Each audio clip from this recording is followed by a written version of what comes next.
Hi there. Welcome to today's presentation entitled How to Prepare Project Schedules. The agenda for this course is we'll spend a couple minutes and talk about me.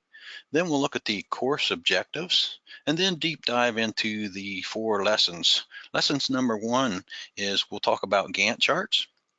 Lesson two, something called CPM. Three, Pert. And then number four, we'll dive into something called the line of balance. So moving forward, about me, I'll be your instructor for this presentation. My name is Rich Weller. I know there's a lot of words on this screen. I'm not about to sit here and read through all of those. You can peruse those with your eyes. But I did feel it was kind of important to highlight a few things for today's presentation. So I kind of bolded those in red here.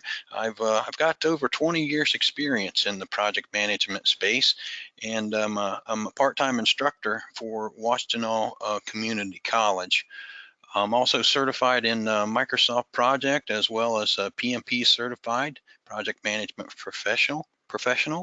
I'm also a member of the Microsoft Project Users Group and a couple of local PMI chapters, the Project Management Institute chapter. So I'm pretty active in the project management space. Our course objectives, by the end of this course, you should be able to name a few different scheduling approaches or methods and describe how each of those is developed. The reason that this is important, it's because it will help arm you with the information that will allow you to choose the best scheduling approach for your needs or the needs of your organization. So let's dive right into the first approach. Lesson number one is about Gantt charts. So a Gantt chart, the definition that I'm showing you here is coming directly from the Project Management Body of Knowledge, the 6th edition, 2017. And the definition of a Gantt chart is a bar chart of schedule information where activities are listed on the vertical axis, dates are shown on the horizontal axis, and activity durations are shown as horizontal bars placed accordingly with their start and finish dates. So I bolded a few key words here: activities, dates, and durations. And so if we move to the next slide, I actually created an example, a bar chart example in Excel. So you can see in this picture, this example could easily be created in Excel, where you have your activities down the left-hand side, you have your dates across the top, and then the duration for each one of these tasks is depicted by the length of the bar. So we had the previous slide showed us the definition, and now you see an example of a bar chart in Excel.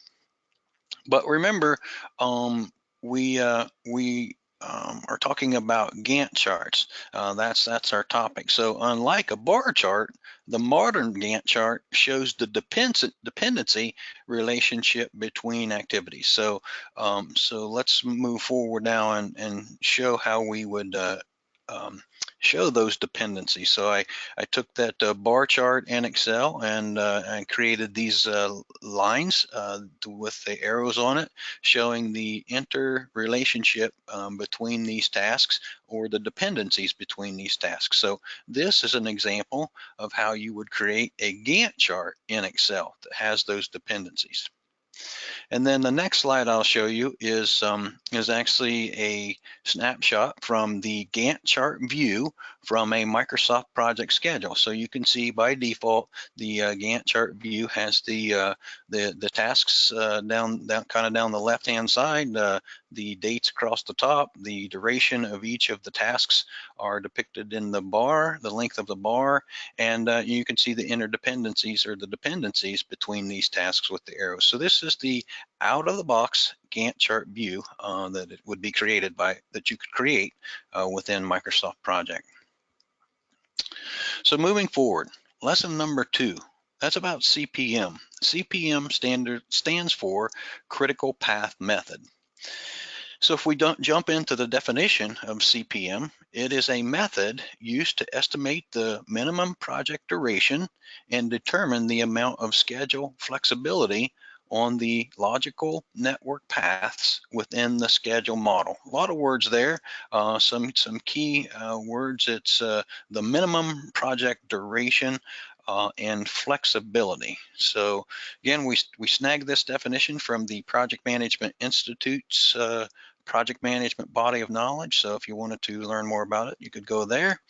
Um, but let's dive into this CPM a little bit farther. So there's some steps to go about that you would need to go through to develop this CPM. Number one, you would need to really understand the background or understand your project. What's it all about? Once you have that understanding of the scope of the project, the requirements for the project, then you would want to develop something called a WBS. Then develop a network diagram. Once we have that network diagram in place, we assign resources and then determine duration. So these are the steps to develop. So step number one, understanding the project. So what you would want to do here is review any and all documentation that exists around the project. Visit the location where the project or the activities are going to occur. Interview any and all key stakeholders, someone that has a vested interest in the project, and make sure you acquire the key subject matter experts as team members who's going to help you with this project and help you understand the project. So that's step number one. Step number two is to develop a WBS. A WBS stands for WBS stands for work breakdown structure. In essence, what you're doing is you're taking that big project that you have and you're breaking that down into activities. You're wanting to break that project down into finite activities. In order to do that, the first thing that you would do is take your project and kind of create phases. And maybe our project is to build a house, or it's a construction project. So we've created these. I've created these 7 different phases, if you will, for high-level phases for the project as my first level of the work breakdown structure. But then you want to add a little bit more detail. So you can see here on this slide that phase number 5 is foundation. So if we take that foundation and we decompose that a little bit farther, we can break foundation into footings, and then foundation is the next level down. But in the underneath footings, we can decompose that even farther. So we take footings and decompose that down to the activity level, where we're saying for footings, we want to lay out the footings, excavate the footings, form the footings, reinforce footings, and so forth. And so what we're doing is we're taking that big project, we're leveraging a work breakdown structure, decomposing it down until we determine what the tasks are required for the project. And so that's what we do. So once we get those tasks identified, the step number 3 is to create a network diagram. And we start with this with an empty box that looks like what's on the screen here. This box is officially called a node. And so once we have this node in place, what we would then do is we would add the first task that we know needs to occur we put that task name inside the box. So the task name goes right in the name of that first task goes right in the center of that large section of the box. And we can see we've got the task for excavate. And then we add another box and insert the next task. And we continue this, or I should say, once we add this next task, we use an arrow to show the predecessor and successor relationship between those tasks. So basically what this picture is telling us is that the excavate task must complete before the form and pour slab task can start. So that's what we're saying in this picture. And we continue adding boxes and arrows for all of the tasks that are on our project. And so once we're done, this is our network diagram. We've created a network diagram. So this is a a simple little project that we've got here that contains 4 tasks, and we're going to talk about uh, so that we can explain this this process for this critical path method of scheduling.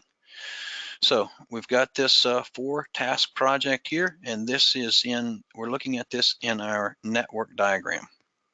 So step number 4, the next step in the process, is to add resources or assign resources. And you can see we've added names, resource names to each one of these tasks, or above each one of these tasks. And what this does, we're assigning the person that's responsible for conducting this task. And the reason that we do this is it helps us establish accountability. All right, and we know who is accountable for what, and also it also helps with the buy-in. If you once you have somebody that's responsible for a task, and they provide you input and are contributing to the project, it helps get them to buy into the project, what needs to happen, and support you, and they will work really hard to make sure things get done right and in the right way and in the right time. So step number 5 is to establish durations. And so the objective of this step is to determine how long each task or activity it will take to complete. But before we do this, before we, establish duration, one of the first things that we need to understand is the difference between the two terms work and duration. Work and duration; those are two different things, and sometimes a little bit confusing when you're new into the project management space. So let's look at each of those a little bit closer. So work versus duration. I say work, that's the amount of effort that's required to complete a task. Effort, you can see I've got that underlined there.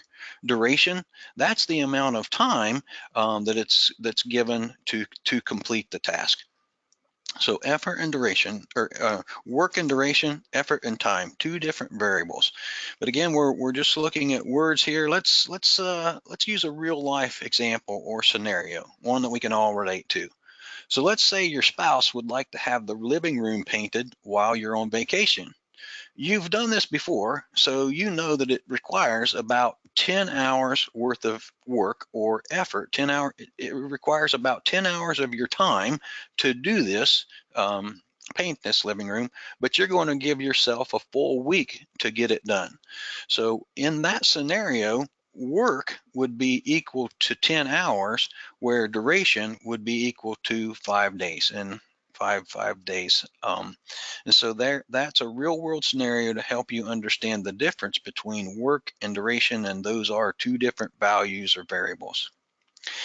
And so again, what we're wanting to do next is add the duration variable to each one of these tasks. And so we've started out here, or we've done that. In this step, we've gotten the duration estimate from each one of the resources. For instance, John said it was going to take 3 days to complete that excavate task. He also said it would take 6 days to form and pour slab. Bill said he could have that temp power installed in 1 day, and then finally Kevin said it would take him 5 days to frame the exterior wall. So once we get those duration estimates, you'll notice that it's a one value. We input those values into the top center quadrant of the node. And now just a little bit more about this critical path method of scheduling. What we do is we calculate the early and late start and finish for each activity based upon our sequential network diagram, or the logic that's in our network diagram, based upon that one single duration estimate. And what we end up doing is focusing on, or calculating the value of float, and because that's really important, because that helps us. Float determines how much flexibility we have on tasks. And so with that definition, let's do something called a forward pass. So this forward pass step, again, we're focusing on the critical path method of scheduling, this forward pass involves calculating the early start and early finish dates for each task. So you can see we've got our node here. We know our activity name goes in the center box. The duration value goes in the upper middle quadrant. Early start value goes on the left, and early finish value goes on the right upper quadrant. And so those are where those attributes sit. So let's move forward now, and let's execute our forward pass through our 4-task project. So in order to do this forward pass, what we do is we begin with the first task in our project schedule, the excavate task, and we put that first early start. We input a 0. And once we have that 0 in place, what we do next is we then do a calculation where we add the duration value to the early start, and that gives us that early finish value. So you can see 0 plus 3, that equals 3. And that's how you perform that step. So next, we then transfer that 3 from the early finish date of that node to the early start date of the next tasks in the logical sequence. Again, transfer the early finish to the early start of the next task. So you can see there I've circled big green circles that we're transferring the 3 from the previous task or that predecessor task into those next 2 tasks. We now perform our math. 3 plus 6 is 9 on the task above, and 3 plus 1 is 4 on the install temp power task. And so we input those values. And then the next step in the process is to transfer the largest early finish value to the next early start. So you can see 2 tasks actually feed into this. We have 2 tasks feeding into this final task here. And what we want to, the value that we want to transfer is actually the larger of the 2. And that's what we've done here. And we perform our calculation, and we this you can see 9 plus 5 is 14, and what you've done now is you've now completed that forward pass. And what we get from this forward pass is from this calculated information is we now know that this project is going to take 14 days to complete. And so this is the value, one of the values of creating that or performing that forward pass. But the next thing in the process that we need to do is to perform what's called a backward pass. And this involves calculating the late start and late finish values for each task. You can see late start and late finish there at the bottom corners of the node. And so let's see how we perform that step. So in order to perform or start the backward pass, we simply transfer our value straight down that we ended on that ended up with. You can see we moved the value for 14 straight down, and now what you do is you transfer yeah, so we've transferred that early finish to the late finish, and that's what we've done on this step. And now what we do is we subtract the duration from the late finish. So what we've done here is we've taken the 14 minus 5 for the duration, and that gives us 9. And so we input that into the late start quadrant of that node. Now transferring the value forward, we now transfer that 9 to the next 2 tasks. To the late start to the next late finish quadrants of those 2 tasks. We do our math, subtracting the duration, and you can see we get 2 different values this time, a 3 and an 8. And so the question is, okay, well, which one do we transfer forward? And we would transfer the smaller of the 2 late start values forward. So you can see we transferred the 3 across there, and then finally we do our subtract the duration from that, ending with the 0, and we have now completed the backwards pass. Now the value of completing that backwards pass is it allows us, we can from here, we can calculate the total float. And so now let me show you how to do that. Total float, it's the difference between early start and late start, or early finish and late finish. So you can get it either way. Early, you can, the difference between early start and late start, or early finish and late finish. So these are where the value's at. And like, as you can see here, 0 minus 0 is 0, or 3 minus 3 is also 0. So this is what we're going to do. We're going to perform this, calculate the float for each one of these tasks. And so the next slide shows you we have done that. So we input that total float value in each one of those cells. And you'll notice for the top 3 tasks, there's 0 float. And on that bottom task, the install temp power, that value is set to a 5. So what that means with that value of 5, that means that task can be delayed for up to 5 days without impacting the start of the next task that's in that network diagram, or that's in that path. So that's valuable information to a project manager who's trying to manage all of the tasks and activities and resources and dollars within a project, knowing how much a task could be moved or could be slipped or could slip without impacting things is a great piece of information. And the more important thing that gives us performing that, calculating that float, is it helps us identify the tasks that are on the critical path. So the critical path activities, they have that 0 in the float value. And the reason that the critical path is so important, those tasks that are on the critical path are so important, is because any task that's any task that's on the critical path, if it gets delayed, it's going to impact the start of the next task, and this delay will also impact the overall project finish date. So any 1-day delay in a task on the critical path will turn into a 1-day delay in the overall project finish date. A couple other bullet points here that note that the critical path is the longest path through your network diagram. So your network diagram could have multiple paths.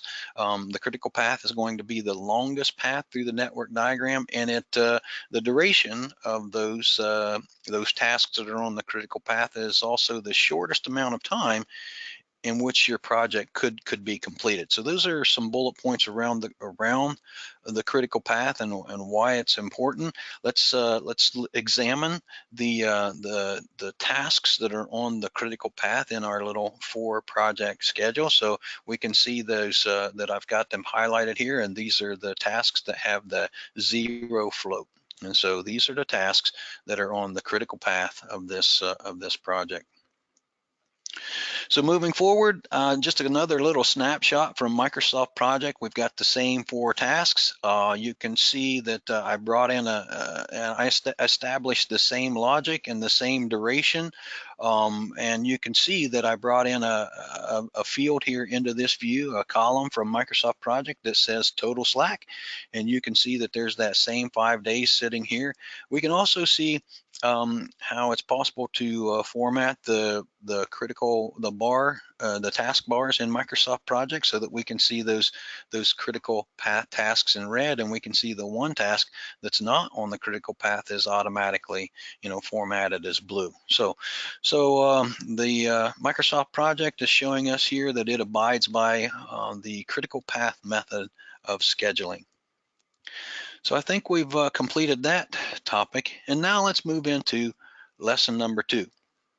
It's around something called Pert, and Pert stands for Program Evaluation and Review Technique.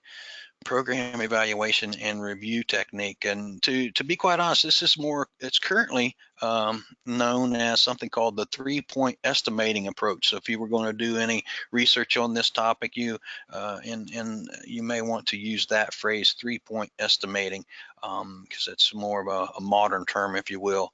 But the definition here, and I'm pulling that definition from again from the Project Management Institute's PMBOK. The definition is it's a technique used to estimate either cost or duration.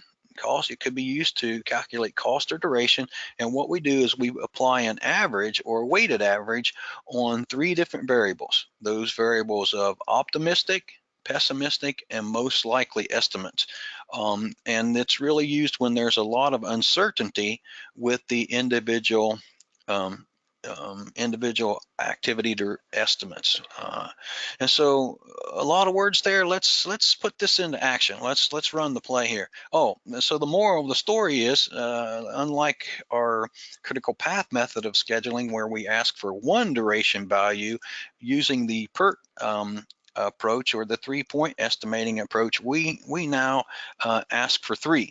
And you can see here that I've got a little matrix here that says with respect to task A, that the optimistic estimate is it's going to take 2 days. The most likely estimate is that it's going to take 4 days, and the pessimistic estimate, in other words, if everything goes wrong, it'll take 8 days. And so this is how we would, instead of just asking for 1 duration estimate, we would ask for 3. And once we get those 3 values or variables or estimates, I guess is the right word, we would execute or run this formula. And so what we will be calculating here is the expected duration. And this is the Pert formula, is calculating this expected duration. We take the optimistic value, we then add to that the 4 times the most likely value, then add the pessimistic to that, and divide that all by 6. And so we've got our values down below there, 2, 4, and 8. And so if we kind of run this formula through, I've written it out here in a way that we can walk it step by step. And so if I take that formula and I plug in my values from below, 4 times 4. Well, you got your 2 plus 4 times 4 plus 8 divided by 6. And if we combine there, 4 times 4 is 16. Then we do our what's inside our parentheses there to get 26 divided by 6. So the final result here is that we get the expected duration, or the Pert calculation for this task A is at 4.33 days. And so this is how this formula works. And what I've done here in this example is I've taken those same 4 tasks, and we acquired those three different duration estimates, and now we have the calculated expected duration value for each one of those tasks. And again, this is done when you have a lot of uncertainty. Or I've actually used this in the real world in the past, where people didn't want to commit to a particular duration value. I just simply asked them for 3, and then use this formula to come up with the one that we used moving forward. And again, one more snapshot here. We could actually input or create those 3 columns, actually 4 columns, if you will, within Microsoft Project, where we input the optimistic, most likely, and pessimistic, and then we could have Microsoft Project apply the formula automatically to give us that expected value. So you can see here we've got a 3-point estimate view created in Microsoft Project. So again, Microsoft Project could be used to perform Pert or 3-point estimating for you, or at least help you in it. You still have to gather the data and input the information.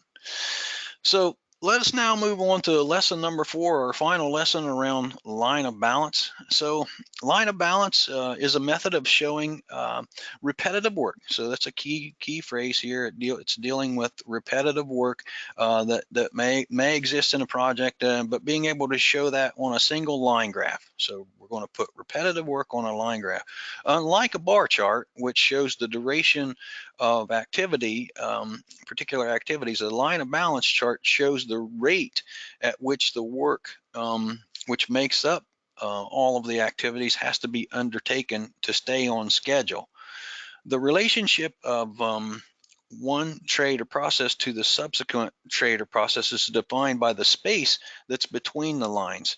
And then finally, if one group, you can see there I said one trade, highlighted one trade, or process. So if one group is running behind on your schedule, it will actually have an impact on the following group by showing us that in the line graph. And I put a hyperlink there for where I referenced this line of balance article if you want to know more or read more in details about it.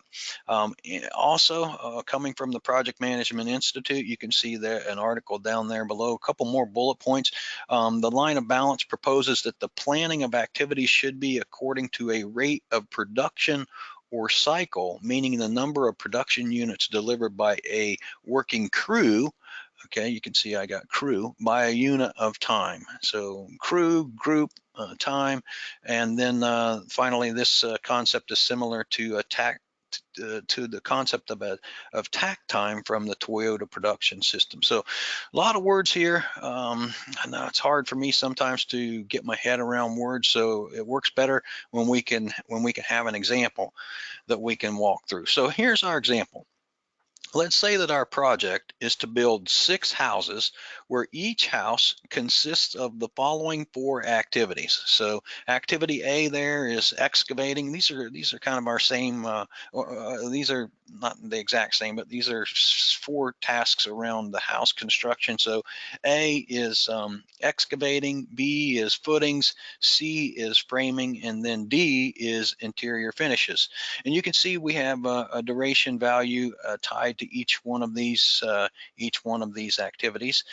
And so what we do now is we set up this, or I should say, with respect to house number 1, if we were going to apply, the sequential logic, and using like that forward pass approach, you can see that house number 1, by the time we took these tasks. So again, task A is 2 weeks, and so we put a 2 there, and then transfer that 2 across, and then we add the duration value for task B, which is 3, and that gives us a 5. Transfer that across. Task C is going to take us 4 weeks, 9. It gives us 9, and then task D is going to start on week 9.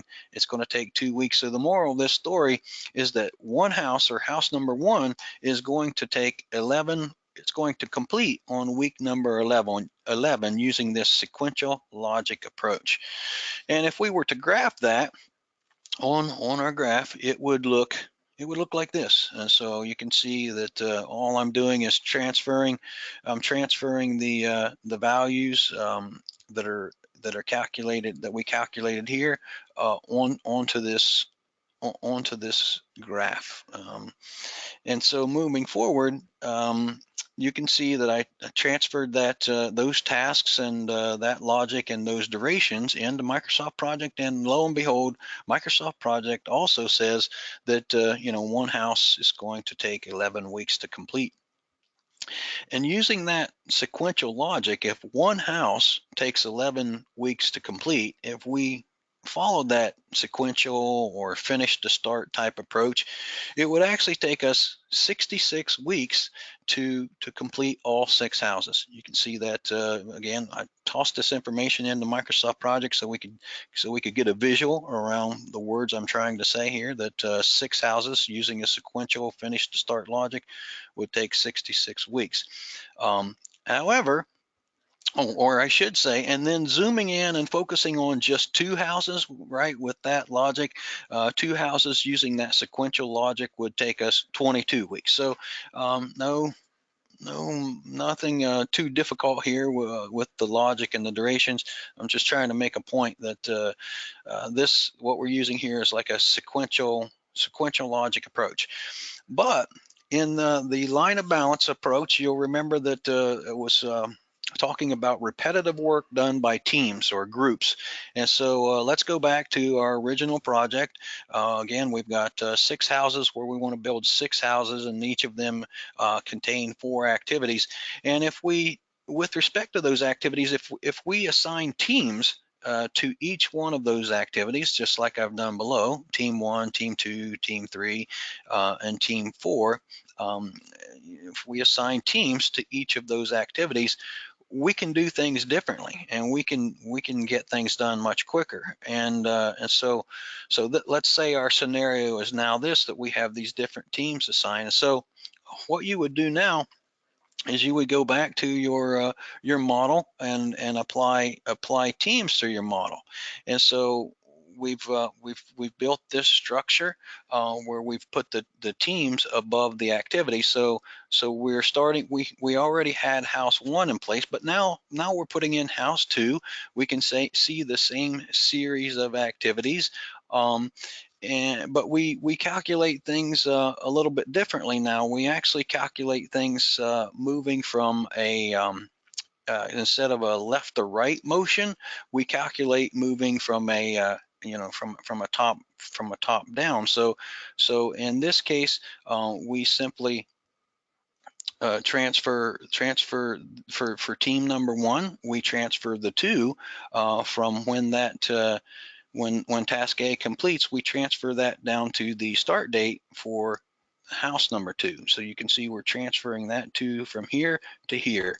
And then we perform our duration estimate to get us the 4. Now we hop over to team 2 for task B. We transfer that 5 down from the finish date of the house 1 to the start date of house 2. And we continue that calculation, moving from from top to top, top to bottom, calculating downwards. And the moral of the story here is that we could now, using the team approach, we could now complete 2 houses or complete that second house by week 15. You can see that's calculated here. And this is opposed to week number 22 when we were using a sequential approach. But by bringing in teams and applying this approach, we're able to complete the second house at week 15. And so using this information, we now can transfer this data over to our graph. So you can see I've got simply transferred the values from this from house number 2. This is house number 2 here. You can see that it's rolling up this information for each one of these values, and house number 2 is going to complete at week 15. I've transferred that information to the graph. And now here comes the hard part. I know you look at this, you say, "Oh my goodness, that's so difficult. That's so complex." It's yeah, very manual for sure. We complete this exercise of putting in the repeated tasks with multiple teams, and we perform that mathematical calculation. And ultimately, what we're ending up finding here is almost like the critical path, if you will, across this series of houses. And as we get to the bottom, and we complete our exercise of performing this calculation across all of these tasks for the 6 different houses and the 4 different teams. We discovered that the project could actually be completed in 31 weeks using this approach, using the teams as opposed to the 66 weeks that we came up with when we were using a very sequential approach. But the real value, the things don't just stop here. This line of balance. But before I go forward, let me show you. I kind of tested the logic, right, because there's a lot of manual calculation that's going on here, and I actually tested the logic or the functionality of Microsoft Project when you use the level all feature. So I had loaded in the 6 houses into Microsoft Project, and I simply hit the button level all, and it went through and staggered things out and basically says that this project can be complete in 31 weeks. So the moral of the story is that this line of balance approach is actually incorporated into the out-of-the-box functionality of Microsoft Project. I just thought that was a good one to share. But again, the we need to go one step farther to show you the more value, a little bit more value in this line of balance approach, because what we've got here, we've took all that information that we had from doing the calculations, and we transferred it to this. We basically completed the graph. We can see that the all 6 projects, all 6 houses will be done in week 31. You can see that here, but you'll notice something interesting. You'll notice there's a staggered all the first 3 lines are very straight, and then there's a staggered approach, or a stagger in this line, this 4th line. And the reason being is because what's happening here is that this team number 4, actually they're starting a task, and once they're done with the first house, there's actually a pause where they're not doing anything, and then they're starting on the next house, then pausing again. So there's actually some waste built into this schedule, if you will, where the team 4 is really not doing anything at various points in time. And so we could talk for just a moment about optimizing resources. So if we looked at team 4, and we added their duration, their total duration up down this column, each one of those, houses, 6 houses times 2 weeks, their total duration needed for the project would be 12 weeks. That's what they would be needed. So if we took that 12 weeks, we could actually delay the start of when we bring this team 4 in. So if our project is going to complete in week number 31, if we took 31 and subtracted 12 from that, that gives us 19. We could actually not bring in the team 4 until week 19, and they would start immediately and work straight through, being optimized and very efficient. So, and that would ultimately eliminate each one of these periods of time where they weren't doing anything. So that is really the one of the key values or benefits of leveraging this line of balance approach. It allows you to see things visually and work to optimize your resources and your schedule.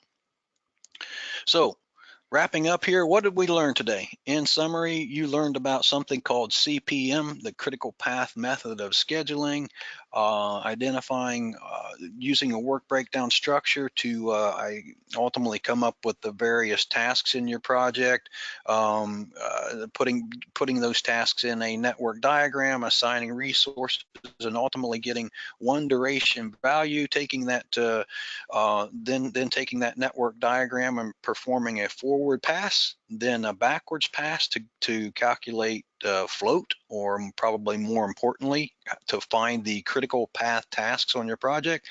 Because the reason that is so important is that because of any 1 day delay in a task on the critical path turns into 1 day delay in the overall project schedule. We learned about the Pert chart, which is more currently known as the 3-point estimating approach, and that's where we leveraged where we go after 3 different values of optimistic, pessimistic, and most likely, and apply that formula to give us our estimate.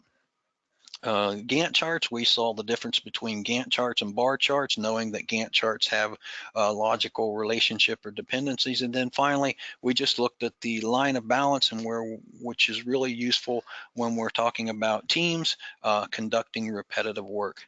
So that concludes today's presentation. I sincerely hope you found value in this information. Again, my name is Rich Weller, and you can find more information about me, connect with me through all of or through your favorite social media applications from richweller.com. So thank you very much for your time.